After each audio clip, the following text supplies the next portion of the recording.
Hello， 大家好，欢迎回到外媒看中国，我是安博然。It's now been a month since my book, the Wumao Handbook 20 Anti-China Lies Debunked, was released, and it's been more of a success than I could ever have imagined. The book became the #1 new release in Asian politics on the US market, plus #4 in Asian politics overall in numerous other markets. In today's video, Beijing's Taihe Institute invited Professor Warwick Powell to interview me about the Wumao Handbook, where it came from and what is next. I hope you guys enjoy it, and if you haven't yet bought a copy, head to your local Amazon website to get yours today. This is Reports on China. I'm Andy Boreham here in Shanghai. Let's get reporting. Well, hello and welcome again to another episode of TIO Talks. My name's Warwick Powell. I'm a senior fellow at the Taihe Institute and I'm your host for today's program. I'm actually delighted with our guest today because one of the challenges that we confront all the time in addressing complex issues facing the world, and particularly from an Asian and Chinese point of view, is how do we do it in a way that reaches out effectively and touches people in ways that opens up the opportunities for successful dialogue. My guest today is Andy Boreham. Andy is a New Zealander. I won't hold that against him, who has been a long-term resident in Shanghai. Andy works for the Shanghai United Media Group as part of his day job, but most of you will probably know Andy as the face, the voice, and the energy behind Waimei Kan Zhongguo, Reports on China. And Andy is now a successful author who has recently published the book, the Wumao Handbook. Welcome to the show, Andy. Warwick, good to see you. It's going to be awesome taking questions from you instead of the other way around for once. Right, it's a great relief for me because I don't think I'll need to be on my toes as much as I normally have to be when I'm on the other end of the experience. Now, one of the things so let's just dive in. One of the things that often comes up in the banter, if you will, and I use that term advisedly because sometimes I think it's a little bit sharper and pointier than banter, but it's the idea of, somebody like you as being a sort of a paid hack, which seeks to diminish your professional qualifications and your experiences that you bring to the table. And what I'd like people to sort of get a sense of is the fact that you're actually a trained pro in this space. And I'd just like you to tell us how you ended up working for Shanghai United Media Group. But what is it about your training and your educational background and professional background that has led you to this moment today? Wow, actually, it's a huge question because I think my whole life has kind of led to this. It's been a continuation. I've been into media my whole life. When I was about 10 or 11 years old, I bought my first video camera. I was making movies all the time. When I was about 13 or 14, I launched a TV channel using those old video senders you could get that like broadcast your video maybe 200 or 300 meters. So I made a TV channel.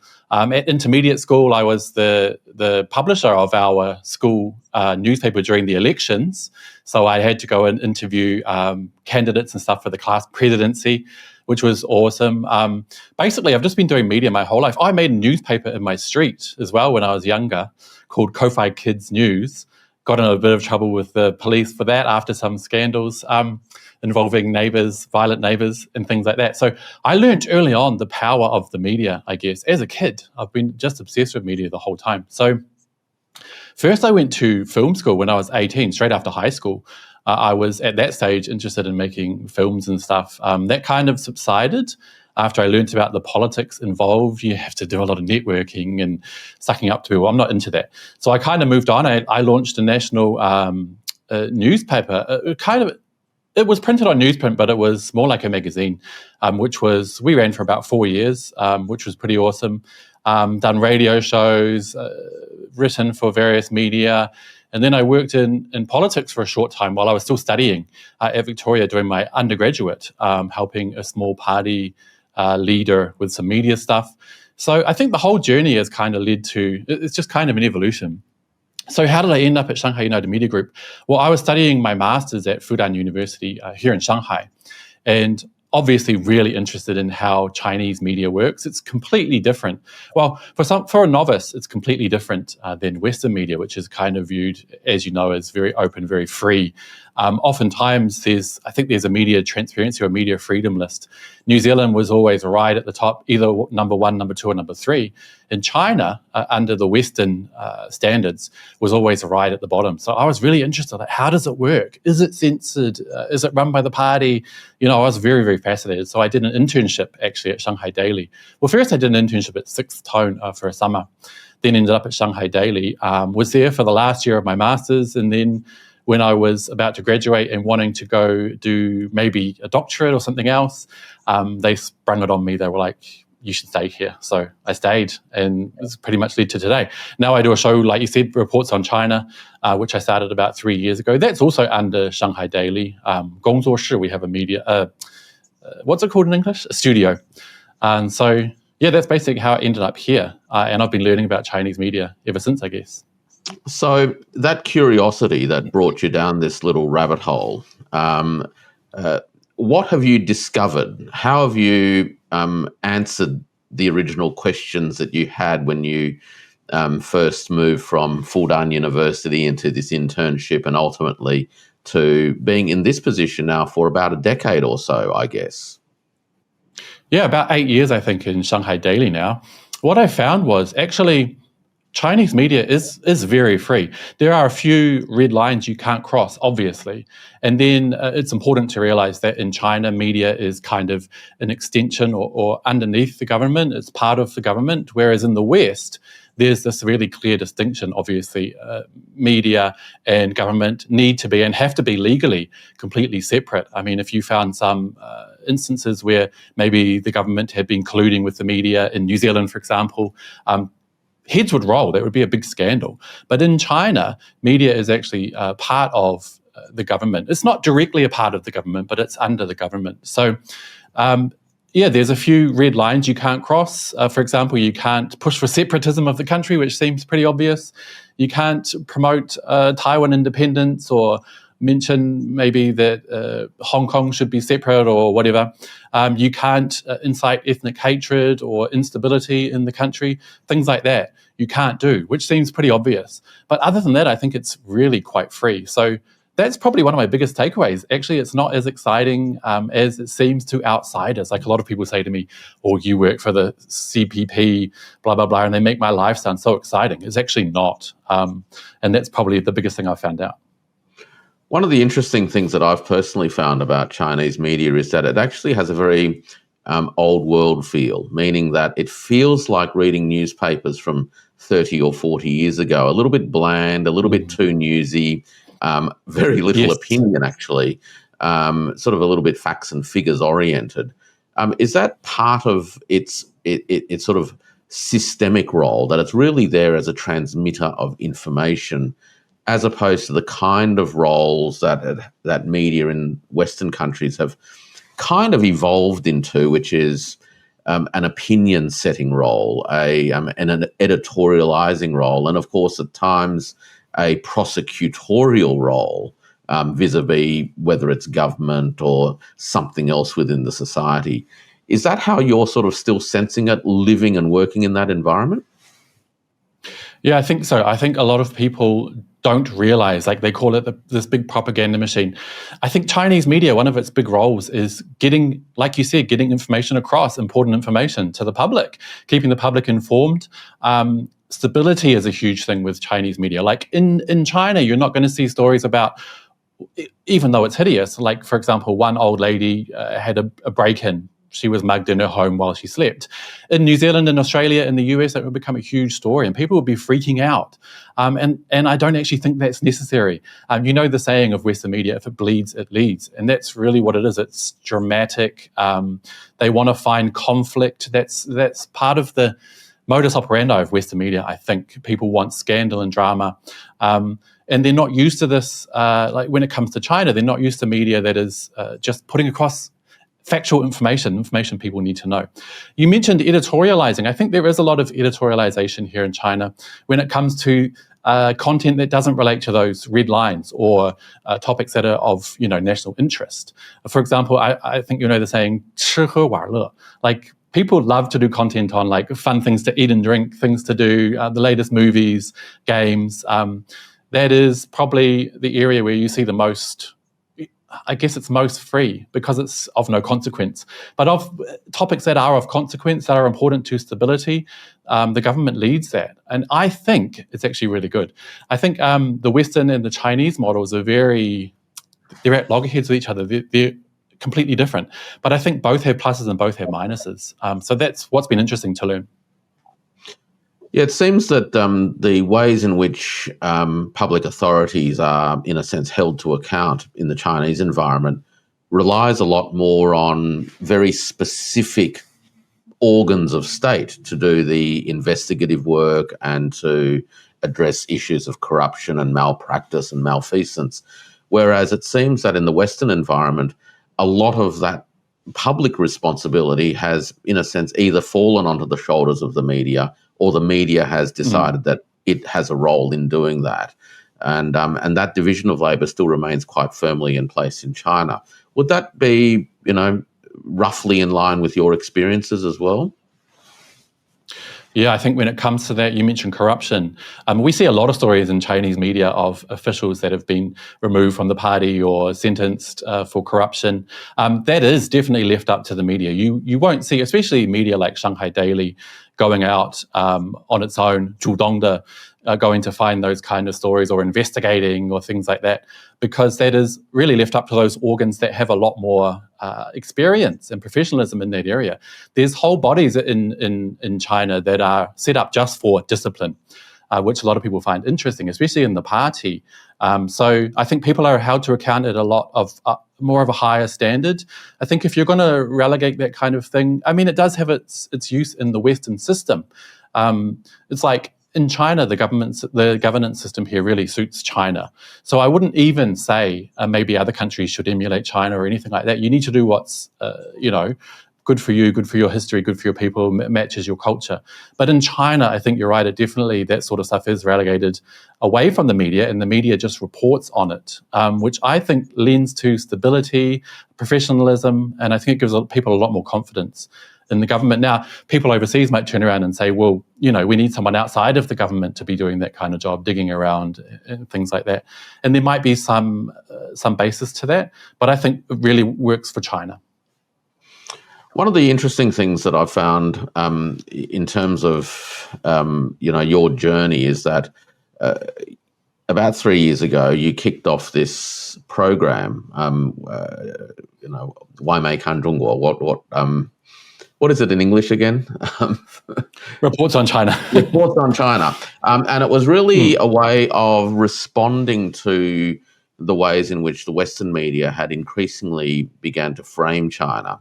What was your sort of inspiration for that? And ultimately, what compelled you to bother, if you will?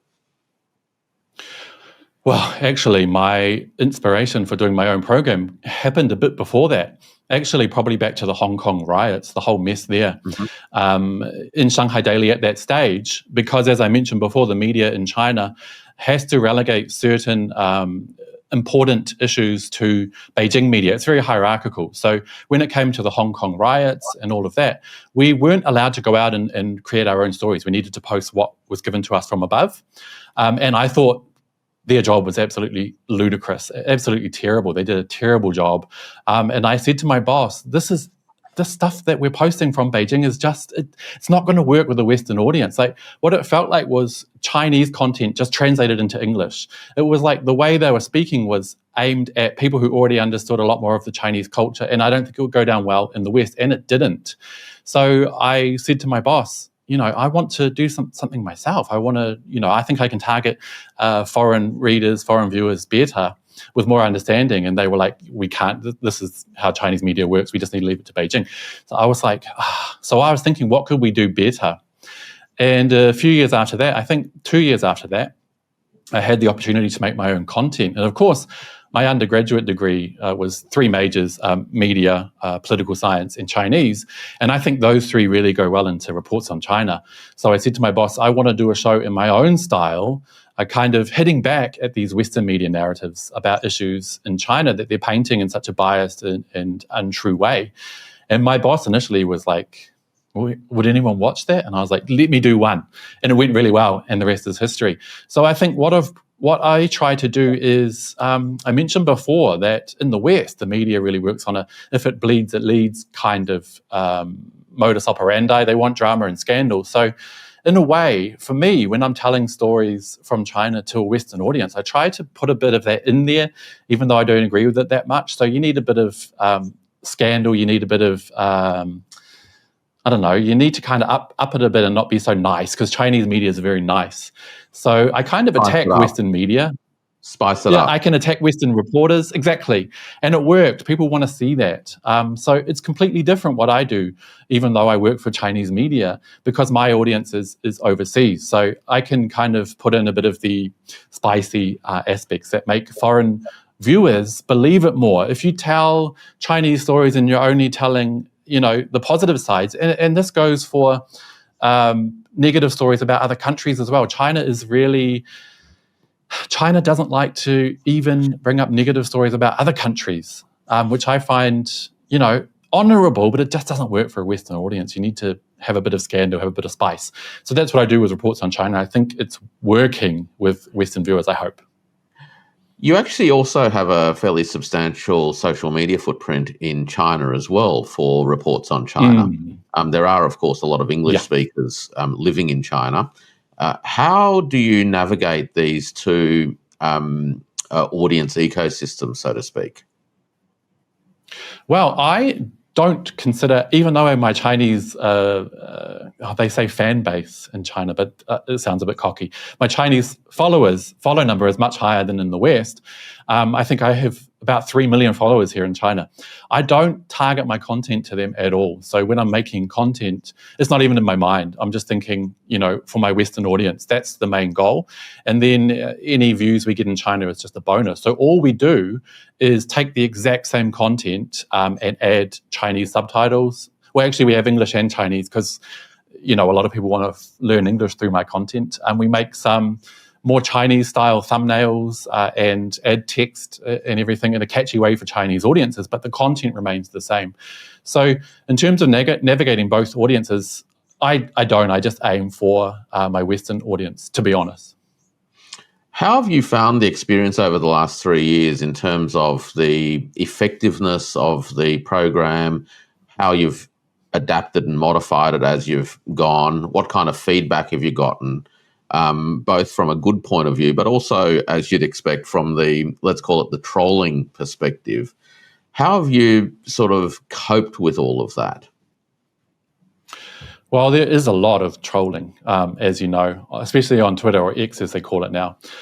It doesn't really get to me.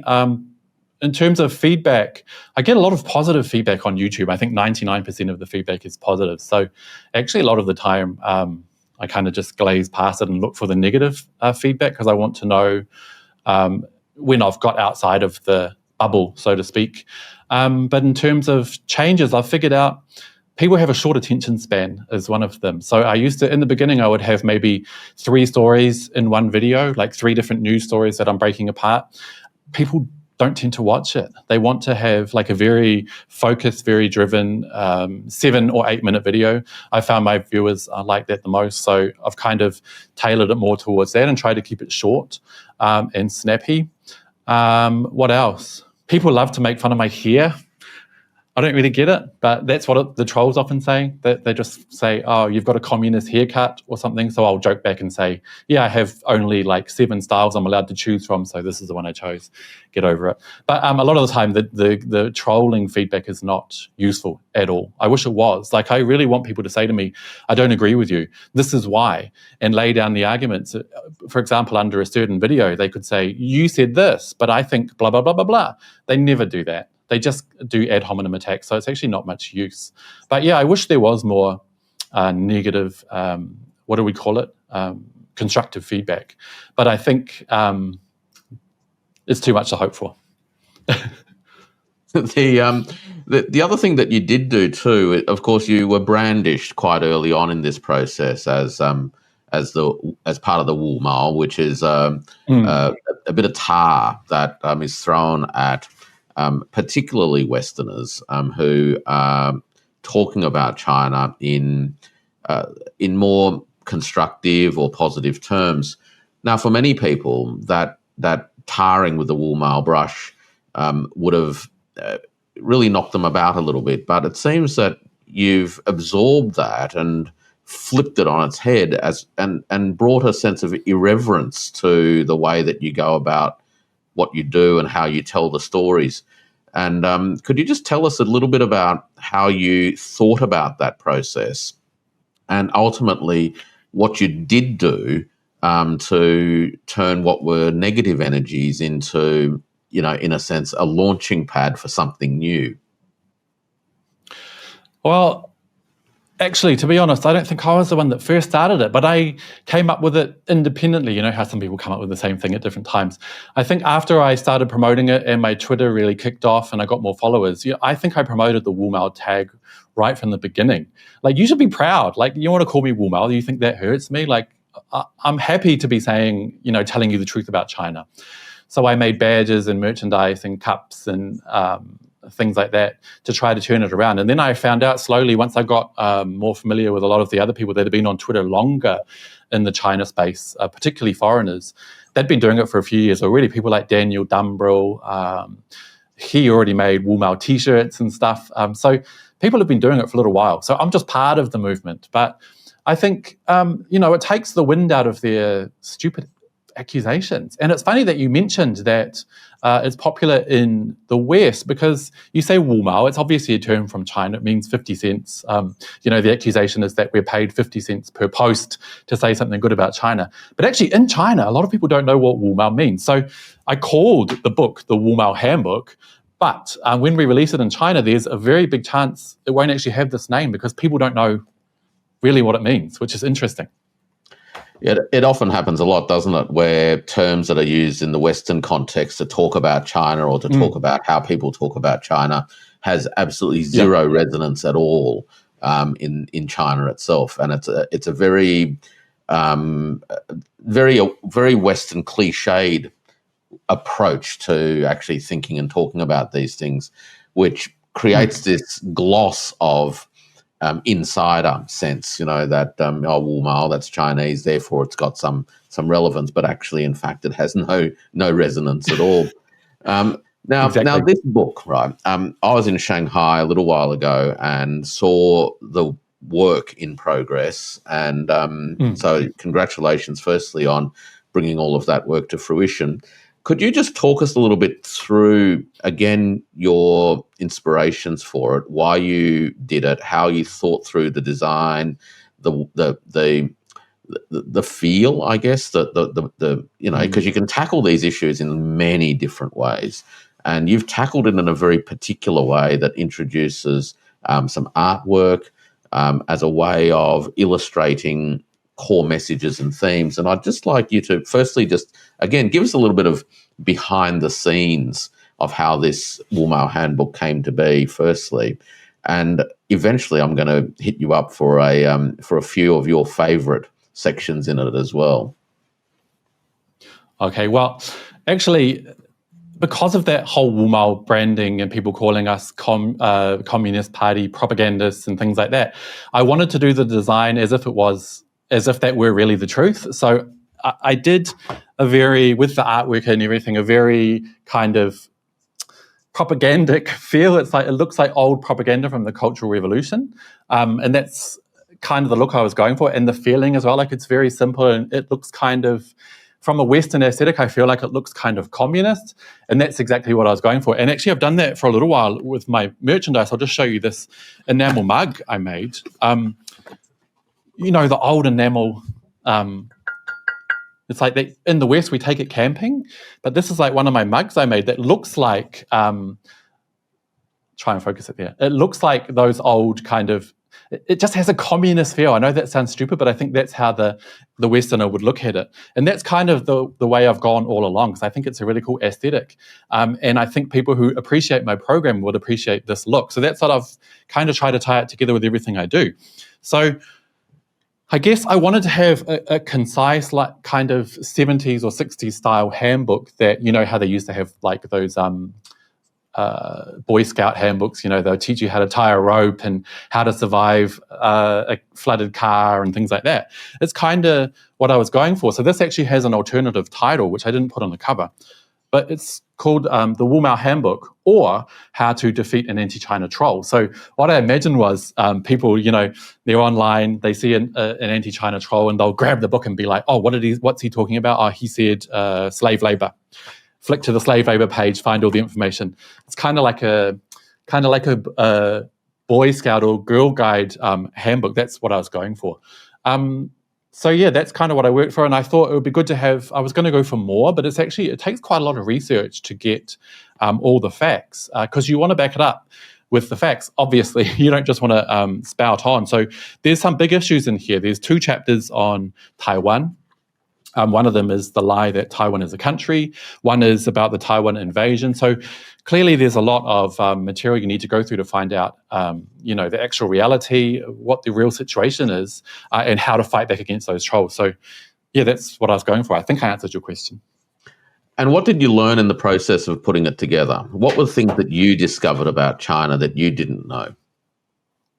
Wow. Speaking of the Taiwan issue, probably that was one of the big ones, because it's really quite a complicated situation, the whole Taiwan question. So I had help from a friend in Taiwan, you may know from online, Xiang Yu, and I sent him the chapter first, and I was, you know, kind of thinking he's going to give me all these huge changes to make or whatever.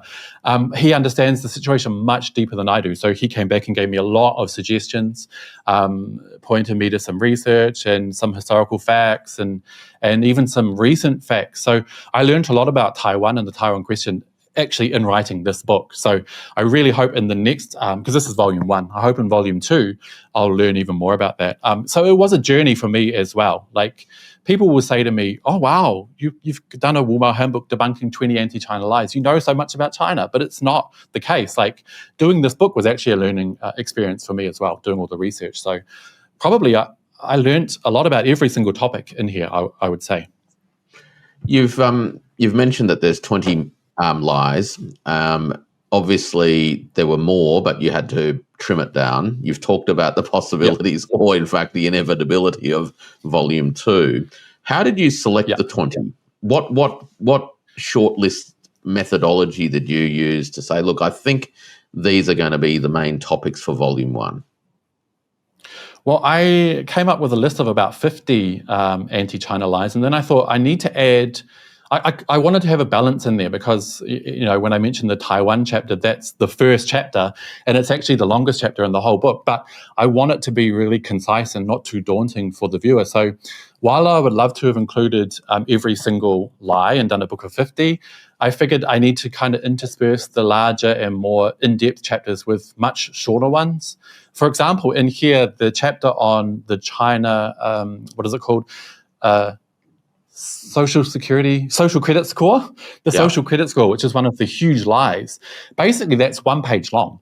So basically in here, I just say there's no social credit score. And then I have a few more other facts, and it's a very quick chapter. So I wanted to kind of, and there's games and stuff in here as well. So I wanted to kind of, when I chose them, I needed to have a bunch that were very core China lies that maybe were a bit deeper and a bit longer and maybe a bit more difficult to comprehend, and then some that were much simpler and quicker and more fun. So that's kind of how I mixed and chose the topics. One of the things that I really found very fascinating about the design of this as a communications device or a communications medium is that you have you always seem to insist on bringing a sense of irreverence and fun to what it is that you do and how it is that you seek to tell China's story well, so to speak.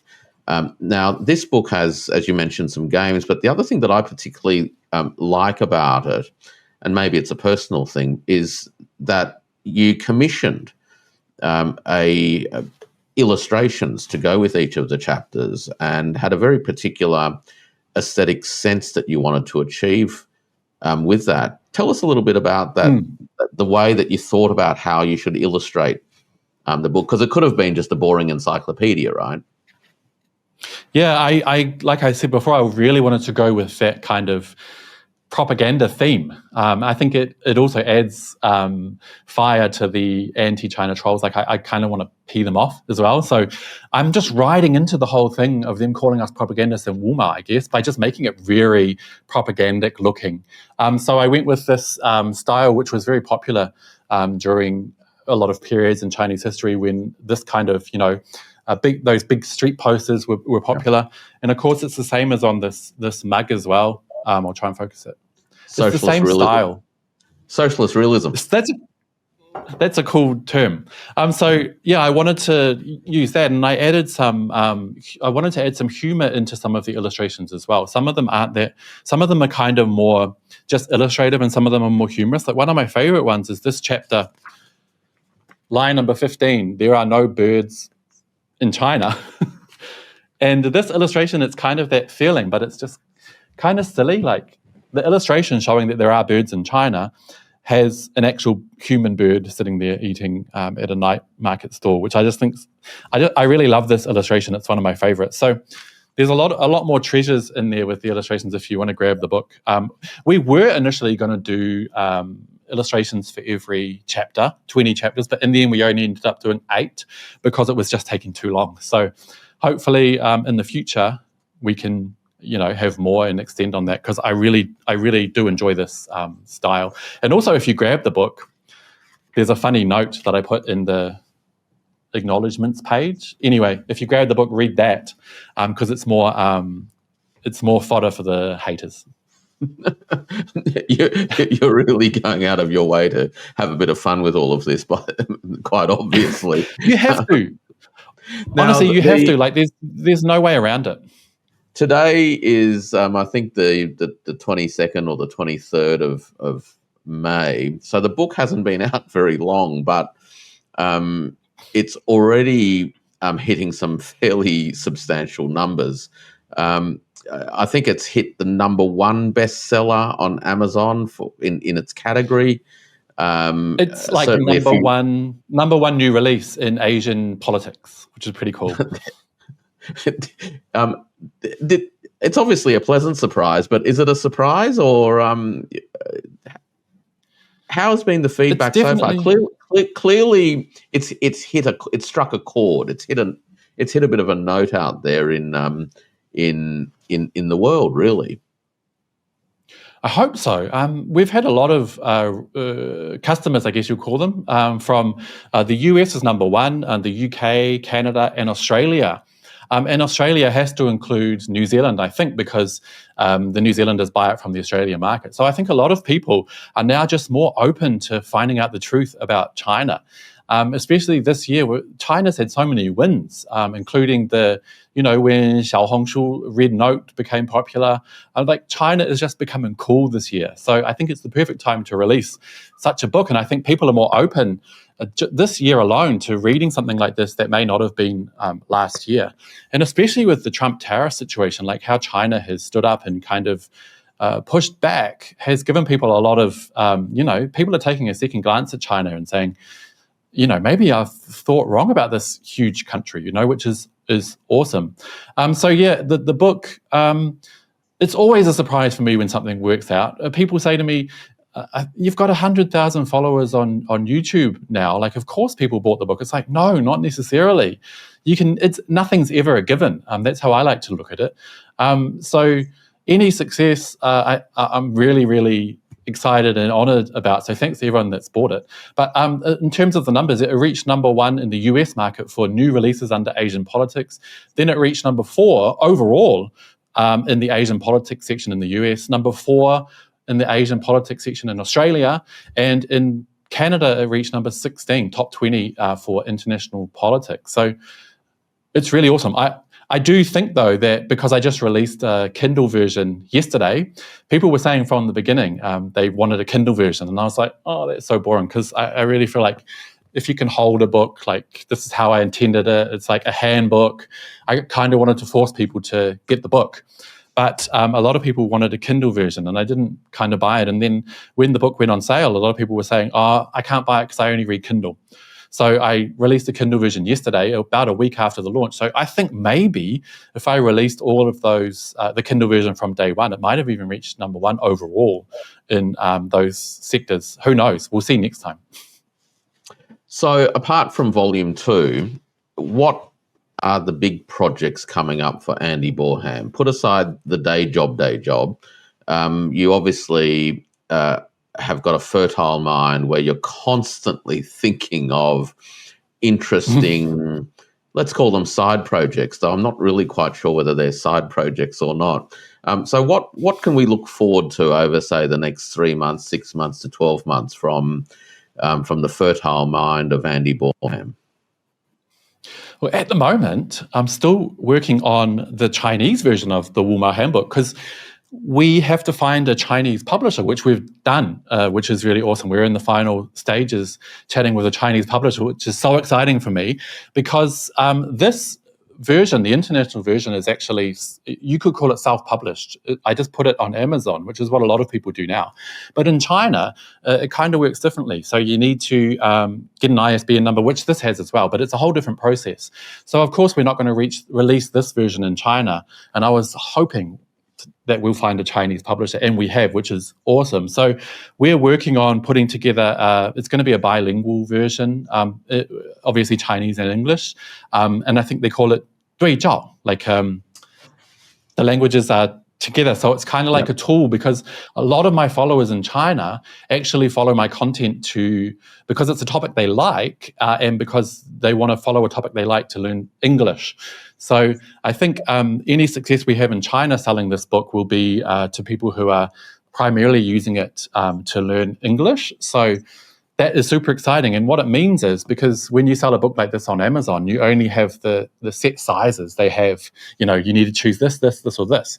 But in China, because China obviously will publish the book, this is published on demand by Amazon, but in China we'll publish it first off, whatever the print run is. So I can kind of do my dream book, which is really exciting. I want it to be much smaller than this, like a little handbook with maybe gold embroidery, embossing, or something like that. Like, I'm just super excited about that. So we're going to be working on that over the next few months, and they want to release it ASAP, which is awesome. Another thing, you mentioned, side gigs, but I think it's more or less my life. Like, I don't really stop thinking about stuff that I want to do for reports on China or other work like that. So actually next month I'm heading to Tibet for the first time ever. I chatted with you about that when you were in Shanghai.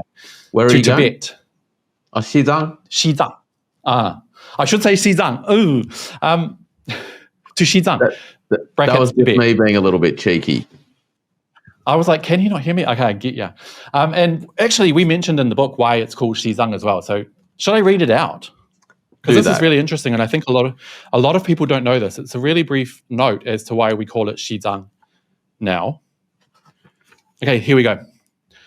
This handbook uses the correct term Xizang instead of Tibet for a number of reasons. First, Tibet is widely used in the West to refer not only to the Xizang Autonomous Region, but also Tibetan areas in Qinghai, Sichuan, Gansu, and Yunnan. So it refers to a larger area, which isn't accurate. Xizang accurately refers only to the Xizang Autonomous Region, geographically.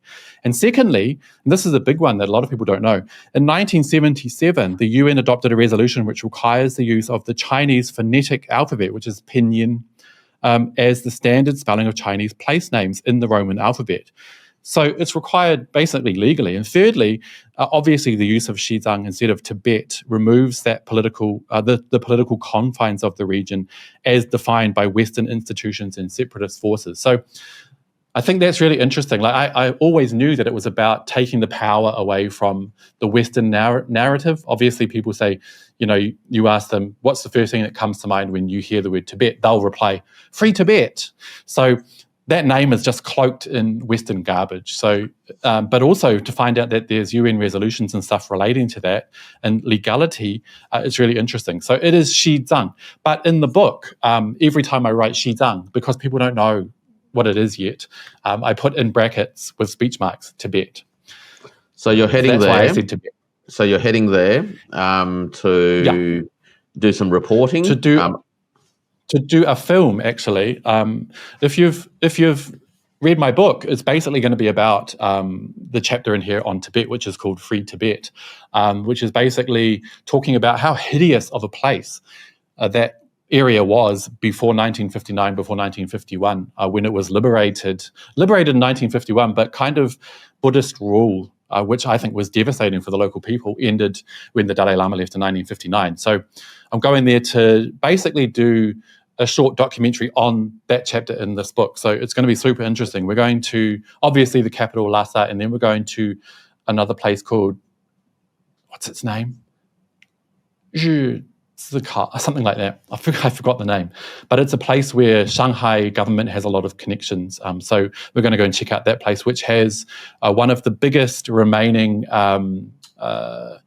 what's it called? The places where the 5% privileged people lived and had slaves and things like that. So I'm going to go and check that out. It's a really hideous history, and I hope to show the world that soon with those videos. Apart from that, there might be more, but I can't think yet. But there will be more projects. Well, I suspect that there's a lot of projects brewing away in that fertile mind of yours, as I kept saying.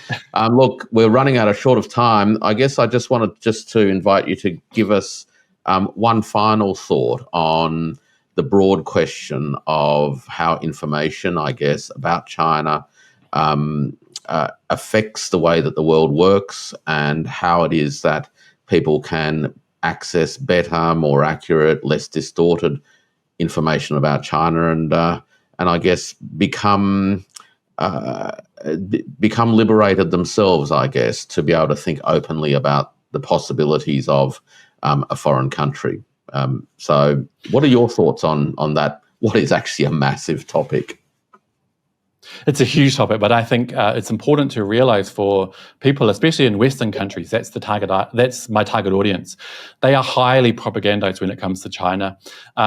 Probably 99% of anything you read about China or watch on the news from Western media in any of those countries, New Zealand, Australia, Canada, the UK, the US, is false and biased, and it's leading you to kind of view this country completely wrong.